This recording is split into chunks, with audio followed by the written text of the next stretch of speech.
Hello everyone, welcome to Gyan Sudha Success Sati platform where today we are going to take up a practice exercise जिसमें हम ये समझेंगे और discuss करेंगे कि किस तरह से हमने जो रूल्स एंड रेगुलेशंस ग्रामर के सीखे हैं या ग्रामेटिकल थिंग्स या ग्रामेटिकल टॉपिक्स जो हम टॉपिक वाइज समझते हैं उन्हें किस तरह से इम्प्लीमेंट करना है जब प्रैक्टिस एक्सरसाइज हमारे सामने आती है एग्ज़ाम में. So in this process will also give an exercise to our mind कि किस तरह से मेंटल मैकेनिक्स को प्रोसेस करना है when the mind will encounter the fill in the blanks और कॉमन एरर. सो इस तरह से एक रिफ्रेशिंग सेशन आपके लिए हो सकता है जिसमें आप उन सभी रूल्स एंड रेगुलेशंस को रिकॉल करेंगे जो कि आप बिल्कुल ट्रेडिशनली या टिपिकली समझते हैं. जैसे 1 by 1 टेंसेज वॉइस हमने भी किए हैं और उसके बाद कंडीशनल सेंटेंसेस का भी एक सेशन अभी हमने किया है. And further also will do and will follow the traditional approach only जिसमें हम topic wise ही करेंगे. But this session I have included in between the topics so that you should have an idea that how important it is to do exercise. After learning the rules and regulations of topic it is not that useful या वो इतना important हमारा सीखा हुआ रह नहीं जाता जब तक हम उसकी इम्प्लीमेंटेशन नहीं समझ लेते. So in that sense this session is going to be a refreshing note and precautionary note for you that do pay attention on exercises. जैसा जो भी टॉपिक आप सेशंस में करते हैं उनको उन पर बेस्ड पर्टिकुलर जैसे टेंसेस पे आपने या वॉइस पे आपने कोई सेशन अटेंड किया then it is very imperative that the same day you take up some practice exercise especially based on that particular topic.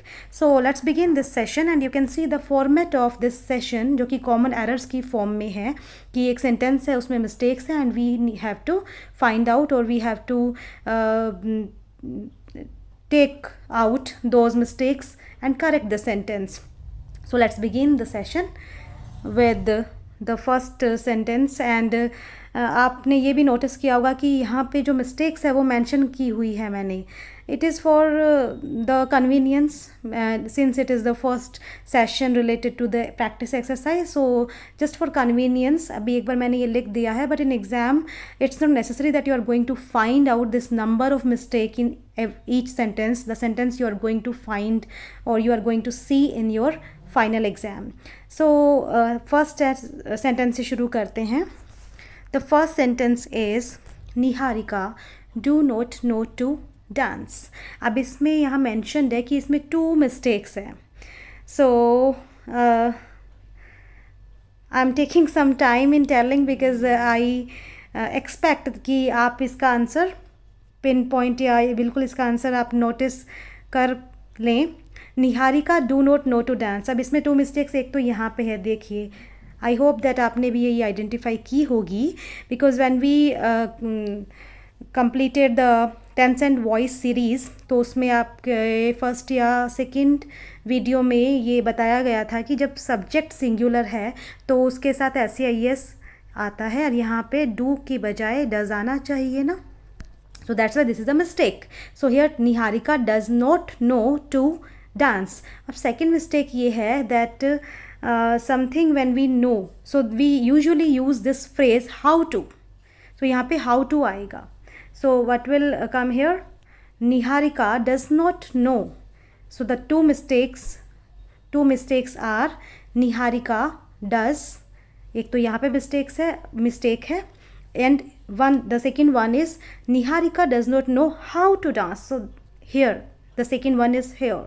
So I hope that how you will run your mind while solving the common errors. The second one you see Ricky and Vicky does not smoke. अब ये बिल्कुल simple है कि जो subject है वो plural है. Subject is plural. Ricky and Vicky are 2 persons, that's why it is plural. अब प्लूरल के आगे क्या आता है? डू आता है, डज नहीं आता है. सो यहाँ पे SV एग्रीमेंट की जो एरर है सब्जेक्ट वर्ब एग्रीमेंट यानी कि सब्जेक्ट सिंगुलर है तो वर्ब भी सिंगुलर आएगी और सब्जेक्ट प्लूरल है तो वर्ब भी प्लूरल आएगी. So this error we have seen here. तो यहाँ पे ये 1 एरर है जो कि डू है. And the third example you see he has gone yesterday. He has gone yesterday. One thing you should always keep in mind that generally जब भी आपको टाइम इंडिकेशन हो, yesterday या जो भी, ये yesterday एक टाइम इंडिकेशन है ना, तो yesterday जो टाइम इंडिकेशन है उसके साथ बहुत ही रेयर होता है या फिर नहीं होता है, we can say it's almost no, कि उसके साथ हैज़ गोन आए. हैज़ गोन कौन से टेंस में आता है? प्रेजेंट परफेक्ट टेंस में, यानी कि जो काम अभी अभी हुआ है. और जब टाइम इंडिकेशन, टाइम का नेम आ जाए, then it usually doesn't attract present perfect. इसके साथ क्या आएगा? वेंट आएगा. इसके साथ सिंपल पास्ट आएगा, वर्ब की सेकंड फॉर्म आएगी सिंपल पास्ट. सो यहाँ पे जो इसको करेक्ट करके हम क्या लिखेंगे? ही, यहाँ पर एरर है. सो ही वेंट येस्टरडे. येस्टरडे वैसे भी पास्ट को इंडिकेट कर रहा है, और हैज़ गोन मतलब कोई काम हो चुका है, वो जा चुका है. बट हैज़ गोन जब टाइम इंडिकेशन हो, बस आप इतना ध्यान रखिए कि टाइम इंडिकेशन हो तो हमें इस वर्ब की सेकंड फॉर्म लगानी है. प्रेजेंट परफेक्ट नहीं आता है. इट्स वेरी रेयर सिचुएशन, बहुत ही रेयर केस हो सकता है कि आ जाए. अदरवाइज रेयर केस मतलब या तो वर्ब ऐसी हो कि उसका अभी तक इफेक्ट है, otherwise just now, till today, इस तरह की बातें होती है तो ही प्रेजेंट परफेक्ट आता है. Excuse me. Then the fourth example, who know truth. अब यहाँ पे आप देख सकते हैं 3 मिस्टेक्स है. Who know, who is singular, so singular subject है, तो सिंगुलर के साथ क्या आता है? एस या एस आता है. वापस टेंस की ही एरर आ रही है यहाँ पे. हु नोज, एंड ट्रूथ की बजाय वो जो ट्रुथ है वो द ट्रुथ है, बिकॉज जो स्पीकर है he is indicating toward certain situation जिसके ट्रुथ की बात हो रही है. तो यहाँ पे जो इंडिकेशन है वो सर्टेन है, डेफिनेट है, that's why the truth will come. Who knows the truth, and it is a question, and question के आगे कौन सा मार्क आता है? क्वेश्चन मार्क आता है. सो पंक्चुएशन रिलेटेड एरर्स भी आप ध्यान रखिएगा. सो excuse me, so you need to take care of such things like punctuation error या फिर subject verb agreement, या जो आर्टिकल की, जिसे हम नेक्स्ट सेशन में अभी हम डिटर्मिनर्स करने वाले हैं, उससे रिलेटेड ये एरर है. So you need to see in every way the sentence. Passive है कि एक्टिव है, third form, second form, article, narration, punctuation mark, everything you need to take care of while solving such exercise. So it is a preparatory, it is like a preparatory exercise. कुछ ऐसे topic हो सकते हैं while solving, जैसे कि determiner आ गया, जो हमने अभी तक इस सीरीज़ में नहीं किया है, ज्ञानसुधा की सीरीज़ में नहीं किया है, but we are going to do it in subsequent lecture. Then fifth statement आप देखिए, जस्ट नाउ ही गॉन आउट. जस्ट नाउ ही गॉन आउट, क्या कमी लग रही है आपको? जस्ट नाउ मतलब अभी अभी गया है, और अभी अभी कुछ काम होता है तो प्रेजेंट परफेक्ट आता है. प्रेजेंट परफेक्ट की क्या स्ट्रक्चर होती है? Has plus third form. कोई भी काम अभी अभी होता है तो has done, has something, has या हैव के साथ आएगा, भी के साथ हैज़ आएगा. So he has gone out. Just now he has gone out. Okay, so this is the error. The next one is all the equipments are for sale. अब यहाँ पर 3 एरर्स है. Okay, so all the equipments जो है वो, उसका जो plural है वो इक्विपमेंट ही होता है, उसमें एस नहीं आता है. सो एक तो ये मिस्टेक हो गई. All the equipment are for, all equipment are for sale. Sale here sale पर है. ऑल द इक्विपमेंट्स में आपको मैंने पहला एरर ये बताया है कि इक्विपमेंट्स जो है वो उसका प्लूरल इक्विपमेंट ही होता है. जैसे कुछ ऐसे वर्ड है जिनका प्लूरल वही होता है, जैसे शिप है, शिप का प्लूरल शिप ही होता है.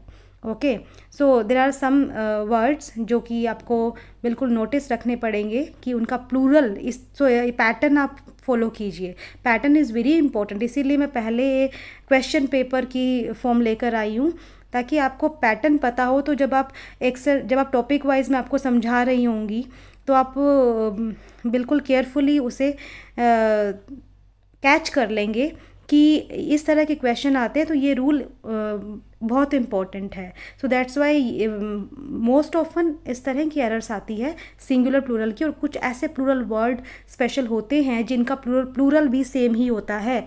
सो इक्विपमेंट, शिप, शीप. और ये जो शिप है इसकी प्रोनाउंसिएशन शिप होती है, इट्स छोटी ई है इसमें, है ना। So at the moment our matter of concern is कि इसमें एक तो ये एरर हो गई कि यहाँ पे प्लूरल इक्विपमेंट ही आएगा, और कोई भी चीज़ सेल पे होती है, इक्विपमेंट सेल पे है। यहाँ पे स्टेटमेंट में स्पीकर ये कहना चाह रहा है कि सभी इक्विपमेंट जो है वो सेल पर है, तो सेल पर हम ऑन सेल बोलते हैं, आपने देखा भी होगा मार्केट में ऑन सेल ही होता है, फॉर सेल नहीं होता है। तो यहाँ पे फॉर की एरर है, और सेल जो सेल होती है उसकी स्पेलिंग ये होती है, ये सेल दूसरा होता है, this is something different. But यहाँ पे इस सेल की बात नहीं हो रही है, यहाँ पे सेल की बात हो रही है, सेल करने की। सो दैट्स वाई स्पेलिंग मिस्टेक है, और प्रपोजिशन जो भी हम फॉलोइंग लेक्चर्स में करेंगे, एंड सिंगुलर प्लूरल की मिस्टेक्स है। So these all things you need to keep in mind while solving और while attempting the exercise. The next one is I born in Sundarnagar. यहाँ पे 2 मिस्टेक्स हैं, और ये मुझे पूरा एक्सपेक्टेशन है या होप है कि आपने ये आइडेंटिफाई कर ही लिया होगा कि आई बॉर्न नहीं आता है, आई वॉज बॉर्न आएगा, I was born. Okay, I was born, so यहाँ पे वॉज मिसिंग है, इसलिए एक मिस्टेक ये हो गई। इन सुंदरनगर, तो यहाँ पे सुंदरनगर जो प्लेस का नाम है वो एक ऐसा इंडिकेशन दे रहा है, या इस तरह से कहें हम कि एक ऐसा सेंस दे रहा है that it is not that big place. और जब बिग प्लेस नहीं होता है उसके आगे स्मॉल प्लेसेस के आगे एट आता है। ओके, तो यहाँ पे एट सुंदरनगर आएगा।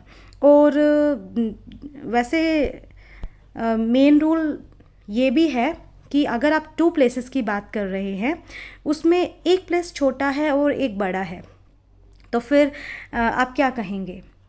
छोटे प्लेस के आगे एट आएगा, और जो लार्जर सिटी है, बिग सिटी है, उसमें एन आएगा। फॉर एग्जाम्पल, अगर मैं ये कहूँ कि सुंदरनगर में एक जगह है कुंज विहार, तो सुंदरनगर में कुंज विहार है ना, तो छोटी जगह कुंज विहार हो गई, तो हम क्या बोलेंगे उस केस में?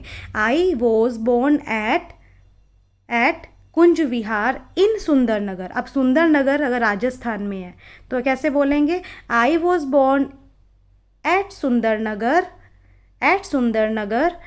इन राजस्थान। और अगर मैं बोलूँ मैं राजस्थान में, इंडिया में, I was born at Rajasthan in India. So this you need to take care कि कंपैरिजन कर लिया करें 2 प्लेसेस का, and the place which is small it will take at preposition, and the bigger place will take, और large city और large place will take in. So this is the error related to the place. Next example is he is in abroad. अब abroad जो word है, it never takes in. और कुछ ऐसे word होते हैं जो, अब ये एक पैटर्न है, देखो ये पैटर्न भी आप बिल्कुल ध्यान रखिए कि कुछ ऐसे वर्ड्स हैं they don't take preposition with them, they don't attract preposition, like he is abroad आएगा, यहाँ पे एक मिस्टेक ये है, इन नहीं आएगा। तो जैसे एग्जाम्पल ऐसे वर्ड्स का, जैसे upstairs, so he is upstairs बोलेंगे, ही इज़ ऑन अपस्टेयर्स नहीं बोलेंगे। ओके, और रिजेंबल, जैसे ये एक ये वर्ड है रिजेंबल, तो रिजेंबल टू नहीं आता है, resemble doesn't take preposition with it. जैसे ही रिजेंबल मतलब किसी के जैसा दिखना, so he resembles his father, he resembles to his father नहीं आएगा। सो यहाँ पे एक पैटर्न ये आ गया कि you need to take care of those words which doesn't take preposition with them, though we feel, हमें लगता है कि इनके साथ है, जैसे हम बोल भी देते he is in abroad, he is on upstairs, he resembles to his father, ये सब गलत होता है ग्रामेटिकली। और प्रॉपरली आपको ग्रामेटिकल एरर पे जब बात हो रही हो, so you have to be very conscious and cautious in that sense. Okay, so next statement is, there are 2 mistakes in it. This is best song I have ever listened. So it's very clear, यहाँ पे error बिल्कुल आपको identify हो रही होगी कि जो ये बेस्ट है, ये बेस्ट जो है ये सुपरलेटिव डिग्री है। सुपरलेटिव किसकी है? गुड की। और जो सुपरलेटिव डिग्री होती है उसके आगे हमेशा कौन सा आर्टिकल या कौन सा डिटर्मिनर आता है? द आता है। So this rule also you need to learn, you need to follow, कि जब भी आपको सुपरलेटिव डिग्री दिख जाए और इस तरह का पैटर्न आता भी है तो उसके आगे द आएगा। The worst, the most beautiful, this is the best song I have ever listened. और जो लिसन्ड है, लिसन जो है it is generally followed by two, इसके आगे टू आता है, सो यहाँ पे टू आएगा। This is the error, this is the best song I have ever listened to. So this is the error where to, यहाँ पे टू नहीं लगाया गया है. तो इस तरह का पैटर्न, जैसे कि जिनके आगे फिक्स होते हैं preposition to give it a proper meaning. जब तक आप, जैसे मान लो आप बोल रहे हो डाइड ऑफ, डाइड के साथ ऑफ नहीं लगाओगे तो सेंस क्लियर नहीं होगा. तो डाइड ऑफ, जैसे ही डाइड ऑफ कैंसर. तो इस तरह के कुछ ऐसे, जैसे लीव फॉर, इस तरह के कुछ ऐसे वर्ड भी होते हैं which takes definite preposition, which takes definite word with them to give a complete sense, give a complete meaning. ये हम डिस्कस करेंगे when we will discuss preposition और फ्रेजल वर्ब्स. सो एक बार आप सिर्फ पैटर्न पे फोकस कीजिए कि किस तरह के पैटर्न्स हमें ध्यान रखने पड़ेंगे while solving such exercises. So this is the best song I have ever listened to. Okay, next, everybody even infants attacked. अब यहाँ पे 3 एरर्स है. अब यहाँ पे 3 एरर्स आप देखिए किस तरह से है. एवरीबडी इवन इन्फेंट्स, ये देखो इसमें तो कुछ ऐसा लग रहा है कि मिसिंग हो गया है, बट यहाँ पे कोमा नहीं लगा हुआ. पंक्चुएशन मार्क की एरर है. एवरीबडी कोमा, इवन इन्फेंट्स, फिर कोमा. एंड जब यहाँ पे आप अगर ध्यान से देखें तो किसने अटैक किया है, वो इनमें से कोई भी नहीं है. एवरीबडी ने नहीं किया है. इवन इन्फेंट्स, यहाँ पे सेंस ये आ रहा है कि ये पैसिव वॉइस है. जो डूअर है वो यहाँ पे है नहीं. तो पैसिव वॉइस में हमेशा वर्ब की थर्ड फॉर्म से पहले क्या आता है, हेल्पिंग वर्ब आती है. हमने डिस्कस किया हुआ है टेंसेज एंड वॉइस सीरीज़ में. तो हमेशा मेन वर्ब से पहले, जो कि थर्ड फॉर्म में ऑलरेडी प्रेजेंट है यहाँ पे, वह उससे पहले क्या आएगा, हेल्पिंग वर्ब आएगी. हेल्पिंग वर्ब में वोज या वर में से कोई एक आएगा. अब वोज या वर में से वोज आएगा. यहाँ पे कैसे आएगा, क्योंकि यहाँ पे हम एवरीबडी के अकॉर्डिंग हम लगाएंगे ना हेल्पिंग वर्ब, क्योंकि एवरीबडी कोमा इवन इन्फेंट्स, एक छोटा सा फ्रेज बीच में डाल दिया कि स्ट्रेस देने के लिए बात पे कि हर किसी पे अटैक किया गया, इवन इन्फेंट्स पे भी किया गया. सो इवन इन्फेंट्स यहाँ पे जस्ट एक फ्रेज है. बात हो रही है कि एवरीबडी, हर किसी पे अटैक हुआ. सो एवरीबडी वॉज अटैक्ड, यहाँ पे वॉज मिसिंग है. So this is one of the types of common error. And the next is I was walking in gulf since 10 years. अब ये सिंपल सा सेंटेंस है और जिसमें आप बिल्कुल आइडेंटिफाई कर पा रहे होंगे, आई होप, कि टाइम मेंशन है कि किसी पर्टिकुलर स्पेसिफाइड टाइम पे कोई काम शुरू हुआ है. तो याद आ रहा होगा कि कौन सा कोई टाइम पे शुरू होता है कोई काम. पास्ट की बात हो रही है, तो पास्ट परफेक्ट कंटिन्यूअस टेंस, मतलब पास्ट में कोई एक्शन शुरू हुआ और कब 10 साल से वो चल रहा है. सो यहाँ पे वॉज वर्किंग नहीं आएगा. कोई काम एक पर्टिकुलर टाइम से शुरू हुआ है, that's why the structure will be perfect continuous. किसकी स्ट्रक्चर होएगी, परफेक्ट कंटिन्यूअस की स्ट्रक्चर होएगी. ओके, सो परफेक्ट कंटिन्यूस की स्ट्रक्चर क्या होती है, हैड बीन वर्ब की फर्स्ट फॉर्म ING. तो यहाँ पे I had been working in Gulf. अब उसे पता है वो कौन सी गल्फ में काम कर रहा है, वो जो गल्फ का एरिया है, तो वो डेफिनेट है यहाँ पर. ऐसे नहीं कि वो उसे पता ही नहीं है, वो काम कर रहा है 10 साल से, तो इन द गल्फ आएगा ना, the Gulf. I had been walking in the Gulf since 10 years. कुछ अजीब लगा नहीं आपको? 10 years is a period of time, और पीरियड ऑफ टाइम से पहले सिंस नहीं आता है, सिंस पॉइंट ऑफ टाइम के लिए आता है. तो यहाँ पे 4 आएगा. 4 और सिंस में से हमें चॉइस करनी पड़ती है ना इस टेंस में. I had been walking in the Gulf since 10 years, no, for 10 years. Okay, so यहाँ पे 4 आएगा. सो इस तरह से अब ये भी एक पैटर्न है जिसमें सिंस या 4 की एरर आ सकती है. To give your mind some exercise, and after exercising by attempting such exercise, your mind will definitely and obviously it will go to such errors. अपने आप आपका माइंड कैच करने लगेगा. देखिए ये सारा जो मैटर है वो किसका है, प्रैक्टिस का है. and practice makes a man perfect. So this is an error related to tense and since or for and the determiner, the Gulf. Okay, next sentence is he said tomorrow will be holiday. अब आप यहाँ देखिए narration, indirect speech के बारे में आपने सुना होगा। तो डायरेक्ट स्पीच हमेशा आपने देखा होगा कि direct speech always comes in inverted commas. हम किसी की डायरेक्ट स्पीच को बता रहे होते हैं तो वो इन्वर्टेड कॉमा में आती है, बट यहाँ पे इन्वर्टेड कॉमा में नहीं है। दैट मीन्स इन्वर्टेड कॉमा हट चुके हैं, that means it is an indirect speech. ये डायरेक्ट स्पीच ना होके इनडायरेक्ट स्पीच है। और इनडायरेक्ट स्पीच में ही सैड के बाद क्या आएगा, दैट आएगा, जो कि मिसिंग है, and this is the error. और उसके बाद टुमोरो इनडायरेक्ट स्पीच में किस में कन्वर्ट हो जाता है, द नेक्स्ट डे में हो जाता है। This will discuss in the subsequent lectures, narration भी हम डिस्कस करेंगे। So these all are I have try to take up the examples which cover almost all the topics, जिसमें सभी टॉपिक से रिलेटेड एरर आ जाए, ताकि आपको ये अवेयरनेस आ जाए कि हमें कितनी तरह की चीज़ों का ध्यान रखना पड़ता है। Active, passive, narration, punctuation, preposition, determiners and so on, there are many. So that's why यहाँ पे अब नरेशन का आ गया, इन्वर्टेड कॉमा नहीं है, that means it is an indirect speech. Indirect speech में दैट आएगा, द नेक्स्ट डे। और विल, यहाँ पे 4 मिस्टेक्स हैं, आप देखिए। अब विल है यहाँ पे, तो विल जो सैड के अकॉर्डिंग विल जो है वो चेंज हो जाता है वुड में, and would be a holiday आएगा यहाँ पे। एक ए हॉलीडेज नहीं है ना, तो ए डिटर्मिनर यहाँ में लगाना होगा, आर्टिकल लगाना होगा। So a holiday will come. He said that the next day would be a holiday. So this is the complete correct sentence, but I just want to give you a note. अभी मैं आपको एक precaution ये देना चाह रही हूँ कि डोंट पैनिक कि हमें इतने रूल्स पता नहीं है। You just, this session is particularly for giving you a framework और a glance that how variety, that कितनी वैरायटी से आपको सोचना पड़ सकता है। Just it is a matter of mental mechanism. तो यहाँ पे नरेशन की बात भी आ गई है, जो कि हम डिस्कस भी कर लेंगे डिटेल में।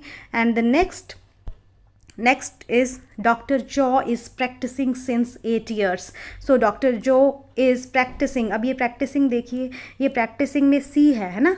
और आपने प्रैक्टिस की 2 स्पेलिंग देखी होगी, एक तो एस से होती है और एक सी से होती है। जो एस से होती है वो वर्ब होती है, और जो सी से होती है वो नाउन होती है। तो यहाँ पे आपको इस तरह का पैटर्न भी आपके सामने आ गया कि आपको ये भी ध्यान रखना है कि किसी वर्ड को जो कि नाउन है उसको वर्ब की तरह तो यूज़ नहीं किया जा रहा। अगर आप नाउन, अब प्रैक्टिस जो सी वाला प्रैक्टिस होता है वो नाउन होता है, उसके आगे ING लगा दिया तो रॉन्ग हो गया। नाउन वाले प्रैक्टिस में को आप वर्ब नहीं बना सकते, एस वाले प्रैक्टिस में को आप वर्ब बना सकते हो। तो यहाँ पे एस आएगा, प्रैक्टिसिंग आएगा। ओके, सो इस तरह के वर्ड आपको ज़रूर ध्यान रखने हैं, जो कि 2 तरह से बिहेव करते हैं, वर्ब, नाउन या एडजेक्टिव की तरह भी बिहेव करते हैं। So you need to focus over the role of the words also, कि वो जो वर्ड है उसमें उसका रोल नाउन में कैसा होता है, सी या एस का डिफरेंस। जैसे एडवाइस, एक एग्जाम्पल और आ गया ध्यान में, एडवाइस। और जो एडवाइस है अब ये नाउन है, और ये आपने इसके जरूर वेरिएशन देखे होंगे। एडवाइस अगर इसके आगे कोई ING लगा रहा है तो वो रॉन्ग है। एडवाइस ED भी लग जाता है क्योंकि वर्ब है ना, वर्ब के आगे ING भी लग जाता है। जो एडवाइस एक एग्जाम्पल प्रैक्टिस की तरह ही है। सो एक तो ये एरर हो गई ना, डॉक्टर जो इज़ प्रैक्टिसिंग। डॉक्टर जो का एक किसी पर्टिकुलर टाइम से डॉक्टर जो ने प्रैक्टिस शुरू की थी, तो क्या होगा इज़ के हिसाब से, वहाँ पे वोज था तो हैड बीन आया था, यहाँ पे इज़ है तो हैज़ बीन आएगा। तो ये प्रेजेंट परफेक्ट कंटिन्यूअस का सेंटेंस है। डॉक्टर जो has been practising for 8 years is a period of time, और पॉइंट ऑफ टाइम नहीं है, तो पीरियड ऑफ टाइम के लिए 4 आएगा। So for 8 years। Okay, so this is one of the examples. उसके बाद नेक्स्ट है अपीयरेंस इज़ डिसेप्टिव। अब अपीयरेंस इज़ डिसेप्टिव, ये एक रॉन्ग सेंटेंस है अगर हम टिपिकल ग्रामेटिकल के पॉइंट ऑफ व्यू से देखें तो, क्योंकि ये कोलोकेशन है, ये एक कोलोकेशन है। कोलोकेशन क्या होता है? कोलोकेशन कुछ ऐसे एक्सप्रेशन होते हैं, कुछ I hope the spelling you have got, ये कंप्लीट स्पेलिंग है, कोलोकेशन है ये। अपियरेंसेस आर डिसेप्टिव, एक तो अपियरेंसेस आर डिसेप्टिव, कोलोकेशन क्या होते हैं, कुछ ऐसे वर्ड्स और फ्रेजेस या एक्सप्रेशंस होते हैं जो कि रिपीटेडली इंग्लिश में जब यूज़ किए जाते हैं तो वो रेगुलर प्रैक्टिस में इंक्लूड कर लिए जाते हैं, शामिल हो जाते हैं। जैसे आपने देखा होगा, मैंने लास्ट में कुछ एग्जाम्पल भी लिखे हैं कोलोकेशन के, जैसे क्राइंग नीड, वॉकिंग डिस्टेंस। अब इन एक्सप्रेशंस को इतना इंग्लिश में बार बार यूज़ किया गया that they have become a part of, very part of the English language. जैसे crying need, walk, ups and downs, या इन डायर नीड, इस तरह के जो फ्रेजेस है वो कोलोकेशन में आते हैं। एंड ये स्पेसिफिक होते हैं, ये बिल्कुल फिक्स्ड होते हैं। आप उनमें एक्सपेरिमेंट कर रहे हैं तो फिर आप उनकी जो रिपीटेडली जो उन्होंने अपना प्लेस लिया है उसके साथ छेड़छाड़ कर रहे हैं। तो वो जो रिपीटेडली यूज़ होके जो ये कोलोकेशन आया है प्रैक्टिस में, वो क्या है, अपीयरेंसेस आर डिसेप्टिव आया है, ना कि अपीयरेंस इज डिसेप्टिव आया है। Appearances are deceptive, okay, this is a collocation. So collocation का भी आपने ध्यान रखना है। ओके, इन व्यू ऑफ, हम बोलते हैं ना, in view of that, in the light of that, so they are the collocations, they have fixed format.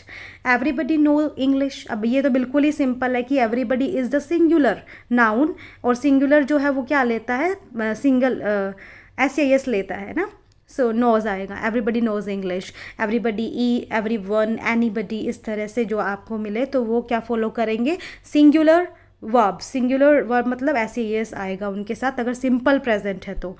Okay, next is one of my friend practice yoga. अब वन ऑफ माई फ्रेंड, उन मेरे friends में से एक, one of my friends, तो यहाँ पे जब भी आपको ऐसा एक्सप्रेशन दिखे वन ऑफ वाला तो उसमें ये प्लूरल होगा, ये आप ध्यान रखिए, ये मिस्टेक अक्सर आती है, को एरर आती है। वन ऑफ माई फ्रेंड्स, उसके बाद प्रैक्टिस वाला हम अभी डिस्कस कर चुके हैं कि वर्ब के प्लेस पे आप ये वाला प्रैक्टिस यूज़ करेंगे, सी वाला नहीं करेंगे, ये नाउन होता है।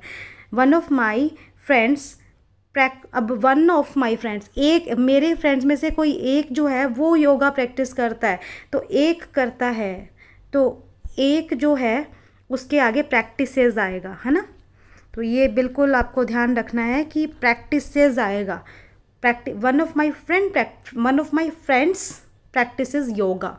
Okay, next is have you gone to Gulf. अब जब भी हम किसी से ये पूछे कि तुम वहाँ जाकर आए हो तो गॉन नहीं आएगा, वहाँ पे बीन आएगा।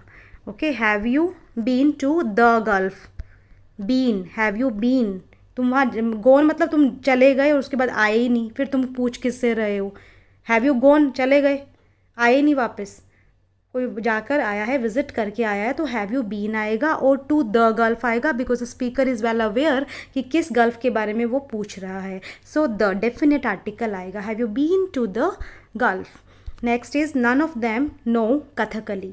नन ऑफ देम, अब नन ऑफ कोई भी नहीं जानता है, it is a singular indication, singular यहाँ पे सब्जेक्ट है तो यहाँ पे नोज आएगा, none of them knows Kathakali. Next is I am listening. अब मैंने वहाँ ये डिस्कस मैं कर चुकी हूँ कि लिसन जो है कुछ ऐसे डेफिनेट फ्रेजेस होते हैं, जैसे लिसन अट्रैक्ट्स टू, लिसन के साथ क्या आता है, टू आता है, I am listening to music आएगा, this is the error. Okay, next one is Air India bought 10 aircrafts. Air India bought 10 aircraft, ये वापस एक पैटर्न रिपीट हो रहा है जिसमें जो प्लूरल है वो भी एयरक्राफ्ट ही है। इक्विपमेंट में जैसे आपने देखा था इक्विपमेंट्स नहीं, इक्विपमेंट आएगा, इक्विपमेंट का प्लूरल इक्विपमेंट है, तो एयरक्राफ्ट का प्लूरल भी एयरक्राफ्ट ही है। Okay, so the next is I will meet you today night. What is the error, I will meet you today night नहीं आएगा, I will meet you tonight आएगा, so this is the error here. Okay, next is train also left to Bangalore. Okay, so train also left, left के बाद to follow नहीं होगा, train also left to, left 4 आएगा, क्या आएगा, left 4। So left for Bangalore, ये full form इसकी बेंगलोर आएगी यहाँ पे। सो यहाँ पे एक ही एरर है, train also left 4। So there are certain, जैसे डाइड ऑफ आपने देखा था, listen to, died of, we have discuss some of the expressions which we will also discuss in subsequent lecture. एक बार आप यहाँ पे लेफ्ट फॉर, लीव फॉर, इस तरह से आप ध्यान रख लीजिए. तो इस तरह के एक्सप्रेशन भी आपको याद करनी है. And the next is better not to get marry. Get marry नहीं आएगा, गेट मैरिड आएगा. Okay, get married. Get usually followed by third form, get married.